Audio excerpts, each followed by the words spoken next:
আসসালামু আলাইকুম ওয়া রাহমাতুল্লাহি ওয়া বারাকাতুহু। আলহামদুলিল্লাহি ওয়াহদা ওয়াসসালাতু ওয়াসসালামু আলা মান লা নাবিয়্যা বা'দা, আম্মা বা'দ। আজকের সবক ইয়াতা হলো গোসলের ফরজ। কত কারণে গোসল ফরজ হয়। আমরা সাধারণত মসজিদে তো পড়িছি, বক্তব্য পড়িছি যে ফার্স্ট গোসল ফরজ, ও ফার্স্ট কারণে গোসল ফরজ হয়। ওগুলো ফার্স্ট গোসল ফরজ। এই ফার্স্ট গোসল ফরজ হয়ে থাকলো পয়লা হাইজ, दूसरा निफास, तीसरा जुनाबत, चौथा एहतलाम, पांचवा दुखुलुल हशफा।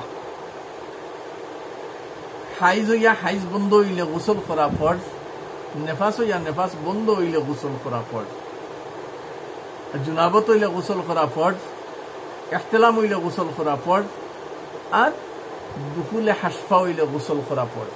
ও পাঁচ কারণে গোসল ফরজ হয়। এর মাঝে কিছু ব্যাখ্যা আছে, ইনশাআল্লাহ আইন্দা সবক আইব, একলগে ভিডিও লম্ব হয়ে যাব আর একজনে ইয়াদ রাখাও কষ্ট হইব। এখন ও পাঁচটা জিনিস আমরা ইয়াদ রাখতাম। ফার্স্ট কারণে গোসল করা ফরজ, পয়লা হাইজ ইয়া হাইজ বন্ধ হইলে গোসল করা ফরজ, दूसरा নেফাস ইয়া নেফাস বন্ধ হইলে গোসল করা ফরজ, तीसरा जुनाबत হইলে গোসল করা ফরজ, চৌথা এহতেলাম হইলে গোসল করা ফরজ, পাঁচवा দুখুলুল হাসফা হইলে গোসল করা ফরজ। ফি আমানিল্লাহ। আসসালামু আলাইকুম ওয়া রাহমাতুল্লাহি ওয়া বারাকাতুহু।